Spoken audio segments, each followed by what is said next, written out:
로마서의 주제는 복음입니다. 복음은 영어로 굿뉴스라고 합니다. 굿뉴스를 해석하면 좋은 소식입니다. 무엇이 좋은 소식일까요? 시험을 보고 나서 결과를 기다리는 사람에게 합격 통지가 좋은 소식입니다. 부동산을 팔기에 내놨는데 오랫동안 찾는 사람이 없다가 부동산을 사겠다고 사람이 나타났을 때 그게 좋은 소식입니다. 좋은 결혼 배우자를 위해서 기도했는데 너무나 멋진 이성이 프로포즈를 해가지고 오는 것이 좋은 소식입니다. 여러분은 어떤 좋은 소식을 기다리고 있습니까? 여러분이 기대하는 좋은 소식은 뭡니까? 로마서가 말하는 좋은 소식은 이런 작은 좋은 소식들도 있지만 사람들의 근본적인 문제인 죄로부터 용서함을 받았고 하나님의 구원이 임했다는 소식을 말합니다. 하나님과 원수가 되어서 하나님의 심판의 대상이었는데 하나님과 관계가 회복되어서 축복의 대상이 되었다는 소식입니다. 사람은 하나님 없이 살아가면 무언가를 이루었다는 뿌듯함이 있는 듯 하는데 좀 시간이 지나면 금방 오래가지 못하고 사라집니다. 왜냐하면 사람의 마음속에는 하나님으로만 채워질 수 있는 빈 공간이 있기 때문입니다. 20세기 영국의 최고의 학자 중에 하나인 알프레드 화이트헤드라는 분의 이야기입니다. 이분은 철학의 전문가였고 교육학, 물리학 여기 대가였습니다. 이분이 유명한 것은 소설가 버트랜드 러셀의 스승으로 알려졌습니다. 이분은 옥스퍼드 대학의 자랑거리였습니다. 이분이 강의 중간에 산책을 하러 나갔는데 겨울에 눈더미 속에서 이렇게 도와주세요 하는 할머니의 목소리가 들리더라는 겁니다. 이분이 손을 내밀어서 그 할머니를 건져주었습니다. 이 건짐을 받은 할머니가 고맙습니다 하고 인사를 한 후에 다짜고짜로 묻는 말이 그런데 선생님은 예수를 믿으십니까? 이렇게 묻더래요. 이 박사님이 너무나 당황스러워서 글쎄요 라고 대답을 했습니다. 그러자 할머니가 버럭 화를 내면서 글쎄요라니요, 그 좋은 예수님 안 믿고 뭐하고 있는 겁니까? 이렇게 화를 내시더래요. 그러더니 그 할머니가 하시는 이야기가 내가 여기서 눈구덩이 속에서 죽었더라면 오늘 천국에서 예수님을 만났을 텐데 하고 하시면서 하늘을 쳐다보면서 씩 웃더라는 겁니다. 이 박사님이 하늘을 쳐다본 할머니를 보니까 너무나 행복해 보였고 너무나 예뻐 보였습니다. 내가 여기서 죽었더라면 오늘 내가 천국에서 예수님을 만났을 텐데. 집에 갔는데 그 소리가 계속 귀에서 계속 들리는 겁니다. 잊혀지지 않는 겁니다. 그러면서 스스로 생각해 보기를 나는 많은 사람들에게 인정받는 사람이고 존경받는 학자인데 그 할머니 같은 감동이 내 마음에 있을까? 없더라는 겁니다. 그 할머니와 같은 확신이 있는가? 그것도 없더라는 겁니다. 그 할머니와 같은 설레임이 있는가? 없더라는 겁니다. 감동도 없고 확신도 없고 설레임도 없이 그저 마음이 공허하기나만 하더라는 겁니다. 그래서 마음이 괴로워서 주일날에 대학교 앞에 있는 교회를 찾아갔다고 합니다. 예배를 드리려고 자리에 앉았더니 설교하러 올라온 목사님이 그 세계적인 석학이 자기 교회에 온 걸 보고 깜짝 놀래더래요. 그 목사님이 그날 너무 떨려서 설교를 죽을 썼다고 합니다.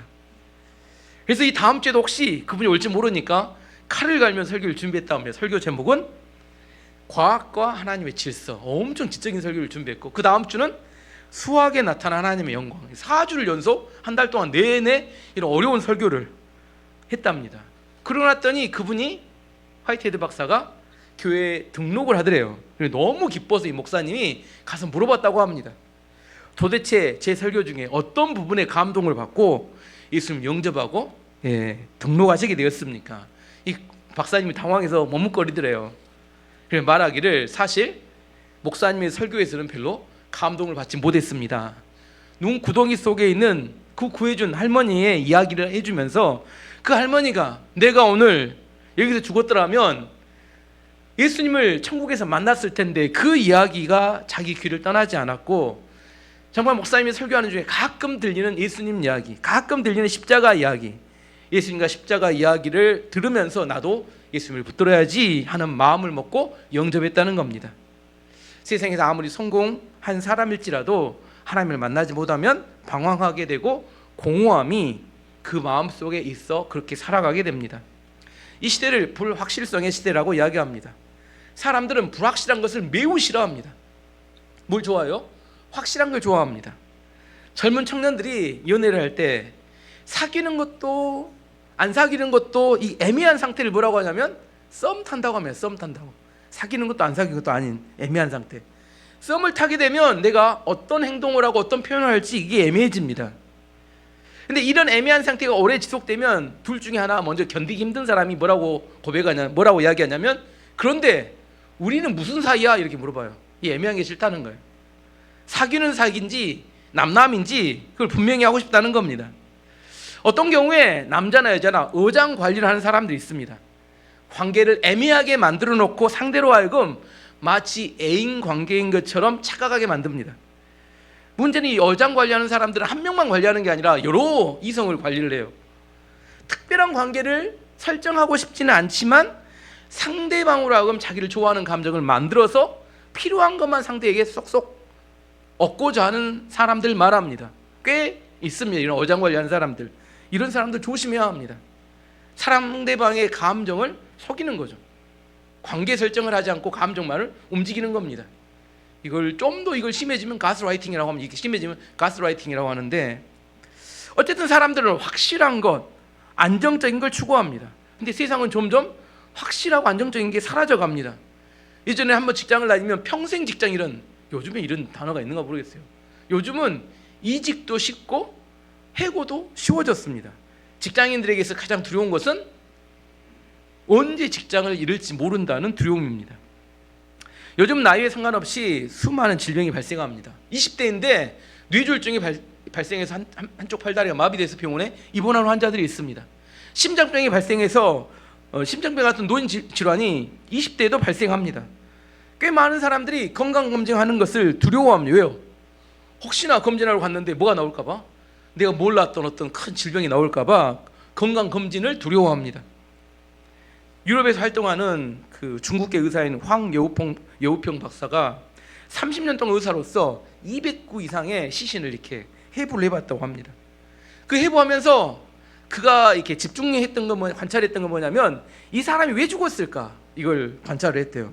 근데 그가 발견한 놀라운 사실은 대부분의 200구 안에 사람들 안에 암이 있더라는 거예요. 근데 암을 가지고 그 대부분의 시신은 75세 이상의 노인들이었습니다. 근데 대부분 암이 있었는데 이 사람들이 암을 가지고 어떻게 이렇게 장수했을까, 이게 놀랬대요. 요즘 질병 통계를 보면 25% 정도 되는 사람들이 암으로 죽습니다. 근데 암을 연구하다 보니까 암에 걸려서 죽는 게 아니더라는 거예요. 문제는 암에 걸렸다는 말을 듣는 순간부터 그 암에 대한 공포와 두려움이 그 사람을 사로잡게 되고 분노하게 되고 면역체계가 무너지면서 죽어가더라는 겁니다. 암세포 하나가 1cm 정도, 이게 CT MRI를 찍으면 이렇게 진단되는 게 1cm 정도 되거든요. 1cm 될 때까지 이게 걸리는 시간이 10년 정도 걸린다고. 10년. 암세포 하나가 1cm 될 때까지 10년. 지금 내가 암에 진단을 받았어요. 그럼 몇 년 동안 나는 암 환자였어요? 10년 동안 암이 있었던 겁니다. 그것이 지금 진단에서 발견이 안 됐을 뿐이에요. 앞으로 10년 동안 이내에 내가 암이 진단되면 무슨 말이에요? 지금 나는 암세포가 내 몸에 있다는 의미를 이야기하는 겁니다. 다만 뭐 하지 않았어요? 아직 발견하지 않았을 뿐입니다. 질병은 언제든지 우리를 무너뜨릴 수 있도록 우리 주변에 항상 있다는 것을 이야기합니다. 지진, 태풍, 화산 같은 천재지변이 언제 발생할지 모릅니다. 코로나 같은 유행성 전염병으로도 사람들이 많이 죽었습니다. 요즘 의료대란으로 대학병원 응급실이 제대로 운영되지 않기 때문에 병원 응급실 앞에서 죽는 사람이 발생할 수 있습니다. 병원을 그렇게 안 가시니까 잘 모르겠지만, 이 시대에 우리가 정말 믿을 수 있는 확실한 건 뭡니까? 언제 건강 이상이 발생해 죽을지 모르고, 언제 어떤 사고가 발생할지 모르고, 언제 전쟁이 날지도 모르고, 언제 직장을 잃을지도 모르고, 언제 경제적인 상황이 나빠질지 아무도 모르는 시대를 살고 있습니다. 이런 불확실성이 극대화된 시대 가운데 사람들은 자기 힘으로 발버둥을 칩니다. 이겨보려고, 노력해보려고. 근데 이 모든 걸 다 피하는 것은 결코 쉬운 일이 아니라는 겁니다. 이런 일들에 대해서 너무 두렵기 때문에 아예 생각을 안 하고 사는 사람도 꽤 됩니다. 또한 이런 것을 생각하면 항상 염려와 근심과 두려움에서 벗어날 수 없게 됩니다.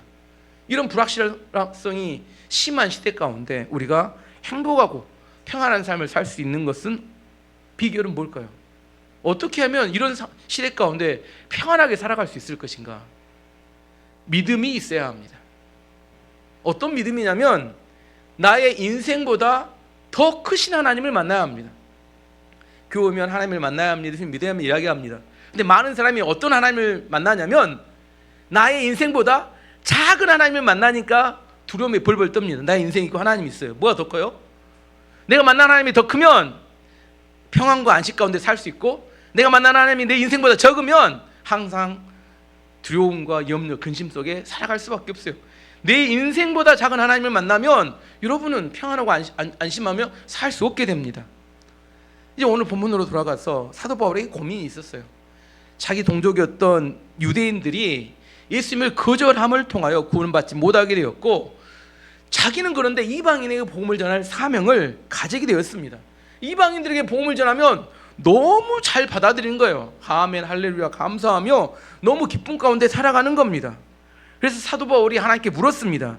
하나님, 제 마음이 너무나 아픕니다. 왜 우리 민족은 구원받지 못하는 겁니까? 이렇게 물었더니 하나님의 대답이 뭐였냐면, 누구든지 주의 이름을 부르는 사람은 구원을 받게 될 것이다. 정리하면 이런 겁니다. 구원을 받는 것은 너무 쉬운 일이다, 이렇게 말씀하셨다는 거예요. 구원받는 건 너무 쉬운 일이다. 어떻게 하면 구원받는다? 믿으면 구원받는다. 믿으면. 뭐 하면? 믿으면 구원받는다. 뭘 믿으면? 예수님이 나의 주인이시고 하나님께서 죽은 자들 가운데 예수님을 살리셨다는 것을 마음으로 믿고 입으로 고백하면 구원을 받을 것이다. 중요한 건 믿는 겁니다. 하나님 우리 가운데 전달해 주신 말씀을 믿는 것입니다. 하지만 이 믿는 게 또 쉽지 않나요? 오늘 16절 말씀 보시면, 그러나 그들이 다 복음을 순종하지 아니하였도다. 이사야가 말하 이르되 주여 우리가 전한 것을 누가 믿었나이까 하였으니, 복음을 듣긴 듣지만 다 믿지는 않는다는 거예요. 그래서 이사야의 말을 인용합니다. 우리가 전한 말씀을 누가 믿었습니까? 말씀을 듣는 사람은 많지만 믿는 사람은 그렇게 많지 않다고 이야기합니다. 그래서 드는 질문이, 그러면 어떻게 우리는 믿음을 가질 수 있습니까? 우리가 나도 교회 다니면서 믿음을 가지고 예수님 믿고 구원받고 싶은데 어떻게 믿음을 가질 수 있을까요? 이런 질문을 하게 됩니다. 그때 답이 17절입니다. 17절이 뭐라고 하냐면, 그러므로 믿음은 들음에서 나며 들음은 그리스도의 말씀으로 말미암느니라. 예수님의 말씀을 들을 때 믿음이 생긴다, 이렇게 말합니다. 설교 시간 때 하나님의 말씀을 듣거나 성경을 읽으며 말씀을 듣거나 아니면 말씀을 암송하며 묵상하며 하나님의 말씀을 듣거나 어떤 경우에든지 말씀을 들을 때 믿음이 생겨납니다. 여러분이 정말 믿음의 사람이 되기를 원한다면 여러분이 듣는 것을 통제해야 합니다. 여러분이 듣는 그것이 여러분의 생각을 지배하게 되고 여러분을 끌고 가기 때문입니다. 마귀는 반대로 할 수만 있으면 사람들 마음 가운데 의심을 심기 원하고 두려움을 심기 원하고 불안과 염려를 심기 원합니다. 계속 세상 뉴스를 보고 인터넷 유튜브로 뉴스만 들으면 앞으로 무엇을 먹고 살아야 될지 답답하기만 합니다. 더더구나 어린 자녀들을 보면 더 답답해집니다. 왜? 답이 안 보입니다. 답이 안 보여요.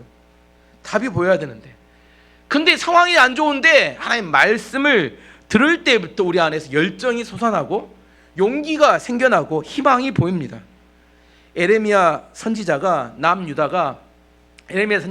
남유다 말기의 선지자인데, 남유다가 바벨론에 의해서 완전히 점령당해서 나라가 망할 것입니다, 이런 예언을 했어요. 이런 예언은 이런 겁니다. 여러분 남유다 사람이 아니니까 기분이 안 나쁘실 텐데, 우리나라가 중국에 공격당해서 완전히 나라가 망할 것입니다, 이런 이야기를 하는 거예요. 제가 여기서 설교 때 이야기하면 사람들이 뭐라 그래요? 뉴스에 날 겁니다. 어떤 목사가 나라가 중국에 망해서 이렇게 완전히 패망한다, 이걸 이야기했다는 거예요. 이걸 이야기하니까 백성들이 에레미야를 매우 싫어했어요. 왜 저주를 선포하냐는 이야기입니다. 근데 그 사람들은 진리냐 진리 아니냐 이게 별로 중요하지 않았어요. 듣기 싫은 소리가 듣기 싫다는 겁니다. 근데 에레미야는 이야기합니다. 여러분에게 이 말씀을 선포하는 것은 여러분에게 고난을 허락하신 것이 아니라, 하나님이 저주하시는 게 아니라 하나님께서 여러분을 사랑하시기 때문에 이렇게 이야기했습니다. 에레미야 29장 11절 말씀 보시면, 여호와의 말씀이니라 너희를 향한 나의 생각, 여러분이 바벨론에 망한다는 생각을 내가 아나니 평안이요 재앙이 아니니라, 너희에게 미래와 희망을 주는 것이니라. 이해하기 어려운 이야기를 했습니다. 나라가 망한다고 해놓고 그 재앙이 아니라 여러분의 평안과 미래와 희망을 주는 이야기라고 이야기합니다. 여러분 이야기가 납득이 됩니까? 납득이 잘 되지 않을 때는 납득이 될 때까지 말씀을 붙들고 기도해야 합니다. 하나님, 이 말씀이 이해, 공감, 납득이 안 되는데 깨닫게 해주십시오. 그러면 왜 하나님이 이 말씀하셨는지 뿌리를 알아야 합니다. 왜 하나님께서 남유다가 망한다고 말씀하셨느냐? 남유다 마지막에는 우상 숭배가 너무 심했고 극심한 도덕적 타락이 있었습니다. 하도 타락하니까 하박국 선지자가 하나님께 이렇게 기도합니다. 하나님, 이 나라를 보십시오. 범죄한 사람들이 큰 소리를 치며 살아가고 있고, 그런데 하나님 왜 그들을 그냥 두십니까? 하나님이 살아계시다면 그들을 심판해서 더 이상 죄를 짓지 않도록 해주십시오. 이렇게 하박국 선지자가 기도했습니다. 그때 하나님의 대답은 조금만 기다려라, 내가 갈대아인 바벨론으로 이 나라를 심판할 것이다. 이래서 하나님이 심판의 계획을 세우신 겁니다. 왜 하나님 심판하셨어요? 너무나 죄악이 관영하기 때문에 스스로 죄에서 벗어날 수 있는 능력을 상실한 겁니다. 그들을 새롭게 하는 방법은 심판을 통해서 죄악을 뿌리 뽑는 거라고 생각했기 때문입니다. 지난주에 남은 자 신학에 대해서 이야기했죠. 하나님의 구원의 역사가 죄악이 너무 관영해져서 스스로 죄로부터 벗어날 능력이 사라져버리면 하나님께서 심판을 통해 99%의 죄악을 뿌리 뽑고 순수한 신앙을 가진 1%로 다시 새롭게 하신다고 이야기했습니다. 에레미야의 말씀도 동일한 겁니다. 하나님께서 바벨론을 통해 심판하시는 이유는 재앙을 내리려는 게 아니라 평안과 미래와 소망을 주기 위한 것이다. 하나님의 마음을 이해할 수 있어야 합니다. 하나님께 사랑하시기 때문에 심판과 형벌을 내리신다고 합니다. 그러면 심판과 형벌을 저는 받고 싶지 않습니다. 저도 받고 싶지 않아요. 받고 싶지 않습니다. 어떻게 해요? 내가 하나님 말씀 앞에 서서 자기의 죄를 깨닫고 돌이킬 수 있는 자정 능력이 있을 때까지 하나님이 절대로 손대지 않습니다. 근데 그걸 상실하게 되고 죄악으로 치닫는 열차를 타고 브레이크 없이 계속 달려가면 하나님께서 그걸 멈추는 방법이 심판인 겁니다. 지선아 사랑해라는 책을 썼던 유명한 이지선 자매, 지금은 이지선 교수입니다. 지금은 이화여대하고 한동대학에서 사회복지학과 교수로 일하고 있습니다. 이화여대 유아교육과를 다니던 2000년 7월에 전신 화상을 입었어요. 너무나 얼굴이 예쁜 자매였는데 전신 화상을 입고 51번의 수술을 받았습니다. 제가 병원에 있을 때 이렇게 화상 환자를 봤는데 화상 이건 도저히 고통 이루 말할 수 없구나. 화상은 피부가 벗겨져, 피부는 원래 균으로부터 몸을 보호하는 기능이 있습니다. 피부가 싹 홀라당 벗겨져 버리면 피부 위에 뭐가 생기냐면 노랗게 뭐가 끼는데 그게 균덩어리입니다. 균덩어리하고 딱지처럼 전신을 이렇게 쫙 끼어요. 그러면 병원에 어떻게 치료를 하냐면 물에 담급니다. 불려요. 그리고 칼로 그 이렇게 균덩어리 이렇게 노랗게 붙어 있는 걸 다 떼어냅니다.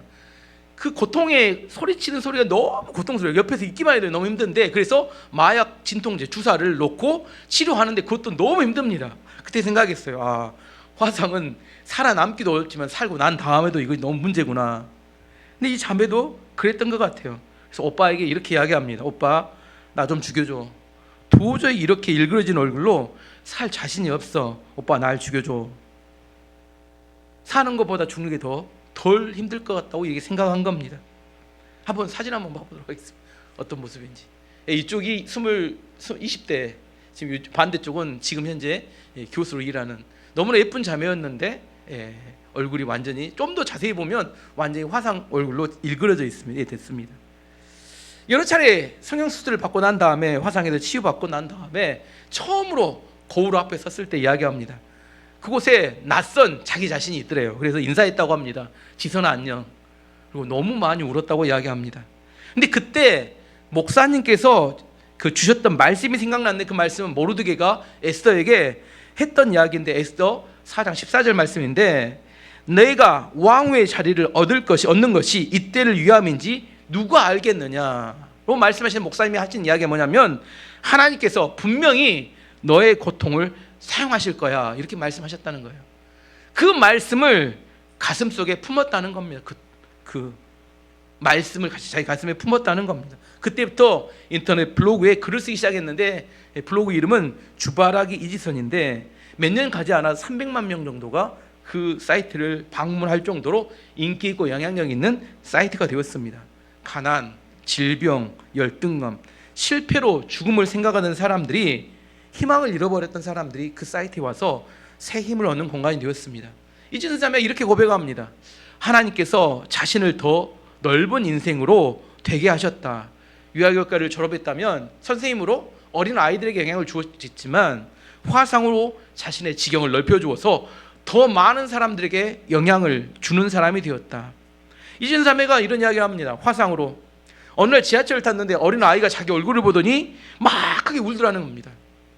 너무 무서워하고 울더래요. 그래서 이진수 자매 생각하기를 이제는 남에게 고통을 주는 외모를 가지게 되었구나라고 생각하며 마음이 너무 아팠다는 겁니다. 그리고 나서 7, 8년 후에 자신의 책을 사인회를 하고 있는데 사인을 받기 위해서 사람들이 길게 줄을 섰는데 또 뒤에서 어린아이가 막 울더라는 겁니다. 내용을 들어봤더니 너무 줄이 기니까 부모님은 야 그냥 가자 했는데 아이가 사인을 안 받으면 안 가겠다고 띵깡나고 울었다는 거예요. 사인을 해주면서 하나님께서 자신의 수치를 영광으로 바꿔주셨구나 이렇게 고백을 했다는 겁니다. 우리가 하나님이 하시는 일을 다 이해하지 못할 때가 많습니다. 우리를 향한 하나님의 계획은 재앙이 아니라 평안이고 미래와 희망이라고 이야기합니다. 다시 본문으로 돌아가서 그러면 왜 하나님께서 왜 이스라엘 백성들이 예수님을 거부했느냐? 그들이 복음을 듣지 못해서가 아니라 그들이 복음을 몰라서가 아니라 의도적으로 예수님을 거부하고 십자가에 못 박았습니다. 18절 20절 말씀 보시면 그러나 내가 말하노니 그들이 복음을 듣지 않았느냐? 그렇지 아니하니 그 복음이 온 땅에 퍼졌고 그 말씀이 땅끝까지 이르렀다 하였느니라. 그러나 내가 말하노니 이스라엘이 알지 못하느냐? 다 알았다는 거예요. 먼저 모세가 이르되 내 백성이 아닌 자들로 이방인들로 너희를 시기하게 하며 미련한 백성으로서 이방인들로 너희를 노엽게 하리라 하였고 이사야는 매우 담대하여 내가 나를 찾지 아니한 자들 이방인입니다. 나를 찾지 아니하는 자들에게 찾은 바 되고 내게 묻지 아니한 자들에게 나타났노라 말하였고 이스라엘 백성들이 예수님을 몰랐느냐 듣지 않았느냐 다 알고 다 알았다는 거예요. 그렇지만 의도적으로 하나님을 무시하고 예수님이 십자가에 못 박아 죽였습니다. 하나님 너무 화가 나서 내 백성 아닌 죄인들이었던 이방인들로 자기 백성을 삼고 나를 찾지 않았던 이방인들로 하나님이 직접 가서 만나주시고 내게 묻지 않은 이방인들로 내가 그들에게 자신을 나타내겠다. 왜요? 그래서 죄를 지은 하나님을 거부했던 유대인들로 시기가 나게 하기 위해서다. 우리 인생에서 적용하면 이런 겁니다. 저 사람은 원래 죄도 많고 우상도 섬기는 사람이고 하나님의 믿음으로 살지 않는 사람인데 복받아서 나보다 더 잘 사는 거예요. 왜 전 하나님 믿는데 나에게 은혜는 주지 않으시고 저 사람은 흘러넘치는 은혜로 떵떵거리고 잘 사는 겁니까? 왜 그렇습니까? 답이 뭐예요? 네가 믿음으로 하나님 말씀을 받아들이지 않았고 그 예수님을 거부했기 때문이다 이렇게 말씀하시는 겁니다. 우리 민족은 원래 조상신을 섬기는 유교와 산속에 있는 불교 또 토속신앙인 샤머니즘으로 찌들려 있는 민족입니다. 또 하루 세 끼도 잘 못 먹었던 보릿고개가 되면 많은 사람이 죽었던 가난한 민족입니다. 하나님께서 우리 민족을 선택하셔서 흘러넘치는 은혜를 부어주셨어요. 도저히 일어설 수 없는 가난한 미개한 나라에서 하나님 주신 믿음을 붙들고 엄청나게 크게 부흥한 나라가 되었습니다. 우리나라의 최초의 선교사는 토마스 선교사인데 1866년에 이분은 한국에 오자마자 순교했던 선교사입니다. 이분은 원래 스코틀랜드 사람으로 자기 아내와 함께 중국 선교를 왔어요. 중국에 선교를 하고 하는 중에 멀리 며칠 동안 선교를 하러 갔다가 돌아왔는데 집안에 문을 열고 들어갔더니 아내가 풍토병으로 죽었습니다. 죽은 지 며칠 된 시체가 놓여 있는 겁니다. 너무 충격받고 가슴이 너무 아팠습니다. 그래서 더 이상 나는 선교를 못하겠다. 그래서 선교부에 선교사 사표를 제출했습니다. 그리고 중국에서 세관 통역관으로 일하고 있었는데 그때 조선 사람들을 만나게 됩니다. 조선 사람들이 조선의 상황을 들어봤더니 예수님 믿는 사람은 하나도 없고 복음도 모르는 미개한 어두운 땅이라는 이야기를 들었어요. 근데 그 이야기를 딱 듣는 순간에 마음속에 그동안 숨겨왔던 뜨거운 선교에 대한 열정이 불타올랐습니다. 조선에 가서 복음을 전해야겠다. 그럼 어떻게 조선을 갈 수 있을까 알아봤더니 조선으로 가는 미국 상선 제너럴 셔먼호에 대해서 알게 되었습니다. 그래서 그 배를 타고 대동강으로 가게 됩니다. 그때 갈 때 한자 성경 100권을 준비해 갑니다. 대동강에 도착하자 그 강가에 있는 사람들의 성경을 던져줬습니다. 근데 이게 배가 물이 빠지기 전에 나와야 되는데 못 나오고 배가 걸려버렸어요. 좌초되고 말았어요. 그랬더니 그때 당시가 대웅군에 세국전쟁이 있어서 관군들이 쫓아나와서 배를 점령하고 안에 있는 사람 다 죽였습니다. 그때 이 토마스 선교사를 죽였던 망나니가 박충곤이라는 망나니인데 칼을 드는 순간 성경을 한 권 줬다고 합니다. 그 사람의 칼에 의해서 자기는 죽임을 당했지만 나중에 이 박충곤이 그가 줬던 성경을 읽고 예수님을 믿게 됩니다.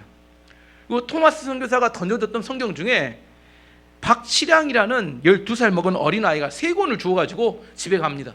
근데 이건 불온서적이라, 그 당시에 한국에서는 불온서적이라 그것을 관아에 신고해야 되는데 신고하기가 어리니까 잘 못하니까 관가에서 일했던 박영식이라는 친척에게 그걸 갖다 줍니다. 이거 불온서적인 신고 좀 해주라고. 박영식은 성경을 받고 그도 어찌할 바를 몰라서 일단 집으로 갖고 갔어요. 근데 성경책이 그 당시에 종이질이 매우 좋았다고 합니다. 그래서 그 성경책을 가지고 화장실 휘지로 사용하니까 좋았대요. 일부러 화장실 휘지로 사용하고, 그 다음에 그 당시에는 도배하는 도배지가 없었는데 일부를 집에 도배지로 이렇게, 근데 도배지를 붙였는데 너무 많이 붙여서 온통 집안이 성경으로, 아침 눈을 뜨면 뭐예요? 성경책이 보이니까 한 줄 한 줄 읽었다고 합니다. 근데 읽던 중 어느 날 요한복음을 읽다가 마음이 뜨거워지고 믿음이 생기면서 예수를 믿게 되었습니다. 그 성경책을 갖다 주었던 최치량이란 아이도 그 집에 들락달락하다가 성경을 읽다가 예수님 믿게 됩니다. 두 사람이 이제 이 박영식 집에서 교회를 하자, 우리가 모임을 하자. 그 당시 그래서 그 교회 이름을 넙다리, 모르겠어요 왜 넙다리인지, 넙다리 교회라고 이름을 붙였습니다. 나중에 이 교회 이름을 바꾸게 했는데 이 교회 이름이 장대영 교회라고 이름을 바꾸게 됩니다. 1907년에 평양에 대부흥을 일으켰던 그 교회가 장대영 교회인데 장대영 교회의 시작이 이렇게 시작된 겁니다.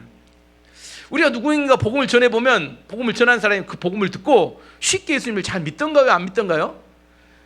복음을 전하는 거 결코 쉽지 않습니다. 말로 전해도 쉽지 않아요. 근데 우리나라 기독교 초창기에는 말로 복음을 전한 게 어떻게 전했어요? 성경을 던져줬더니 본인들이 갖고 가 성경을 읽다가 예수 믿고 변화되었어요. 이런 사람들이 모여서 교회를 만들고 예배를 드리기 시작했다는 겁니다. 이게 가능할까요? 여러분 어떻게 생각하세요? 성경만 던져줬더니 그걸 성경을 읽고 자기들이 변화돼서 예수 믿고 교회를 개척했다. 이게 가능할까요? 하나님의 은혜가 부어지면 가능합니다.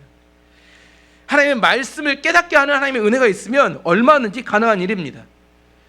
믿음은 우리의 노력이 아니라 하나님의 선물입니다. 에베소 2장 8절 9절 말씀 보시면 너희는 그 은혜에 의하여 믿음으로 말미암아 구원을 받았으니 이것은 너희에게서 난 것이 아니요 하나님의 선물이라. 행위에서 난 것이 아닌 이는 누구든지 자랑하지 못하게 함이라. 구원은 선물입니다. 믿음도 선물입니다. 어떻게 구원을 받을 수 있을까요? 우리가 너무 간단한 이야기. 어떻게 구원을 받을 수 있어요? 하나님의 말씀을 믿으면 구원받을 수 있습니다. 구원은 너무 쉬워요. 어떻게 하면 받아요? 믿으면 받습니다. 하지만 믿지 않고 받아들이지 않기 때문에 구원받지 못하는 겁니다. 유대인들은 자기들이 선택된 민족이고 자기들에게 율법이 있다고 생각했어요. 예수님을 그래서 믿지 않아도 된다. 우리는 열심히 율법을 지키면 얼마든지 구원을 받을 수 있다. 이렇게 착각했습니다. 결국 그들은 그런 생각에서 하나님의 구원에서 죄되고 말았습니다. 하나님이 유대인들이 하나님을 거절한 것에 너무 안타까워서 그 마음을 표현된 것이 21절 말씀입니다. 이스라엘에 대하여 이르되 순종하지 아니하고 거슬려 말하는 백성에게 내가 종일 내 손을 벌렸노라 하였느니라. 하나님께서 이스라엘 백성 너희는 안 돼 이렇게 말씀하신 게 아니라 계속 하나님의 손은 벌려져 있었고 너희는 돌아오기만 하면 믿기만 하면 너희를 구원하겠다고 말씀하셨지만 이스라엘 백성들은 그 말씀을 받아들이지 않고 자신들이 원하는 대로 예수님 십자가에 못 박았기 때문에 그 구원의 은혜가 이스라엘 사람은 죄되었고 이방인들에게로 흘러갔다는 겁니다. 오늘 말씀의 결론을 맺도록 하겠습니다. 어떻게 하면 구원을 받을 수 있습니까? 어떻게 하면 구원을 받을 수 있어요? 쉽습니다. 어떻게 받아요? 믿으면 구원받을 수 있으면 믿으면 어떻게 하면요? 믿으면 구원받을 수 있어요. 그럼 어떻게 하면 믿음이 생깁니까? 오늘 본문에 보면 어떻게 하면 믿음이 생겨요? 하나님의 말씀을 충분히 들으면 믿음이 생깁니다. 어렵지 않습니다. 복음 어렵지 않아요. 내 마음 안에는 의심, 두려움, 염려, 근심이 있다면 그것을 치료하는 게 뭐예요? 뭐가 치료합니까? 내 안에 의심, 근심, 두려움, 염려, 근심이 있다면 하나님 말씀이 치료합니다. 그래서 우스갯소리로 구약과 신약이 있다고 이야기합니다. 약이다는 약. 먹으면 치료가 된다고. 어떻게 먹어요? 어떻게 먹어요? 충분히 먹으면 말씀 먹으면 치료가 되는데 어떻게 먹어요? 충분히 먹어야 되니까요. 약이 효과가 안 나는 이유는 충분히 안 써서 그래요. 저 항상 그래서 약을 그 다음에 효과가 없으면 약을 늘리죠. 병원에 처방할 때 약용량을 늘려요. 언제까지 늘려요? 효과가 나타날 때까지 약용을 아닌가요? 왜 여러분의 구원의 능력이 안 나타나요? 뭐 읽는 둥 마는 둥 충분히 안 읽어서 그런 겁니다. 성경 분명히 이야기합니다. 말씀을 내가 들으면 믿음이 생기고 믿음이 있으면 구원받는다 이야기하지만 나는 구원이 뭔지 모르겠습니다. 왜 몰라요? 하나님 말씀을 충분히 읽고 묵상하고 듣지 않기 때문입니다. 내 안에 염려, 근심, 두려움 이런 것이 내 삶을 장악하고 영적인 질병이죠. 그것들이 나를 죽여가고 있습니다.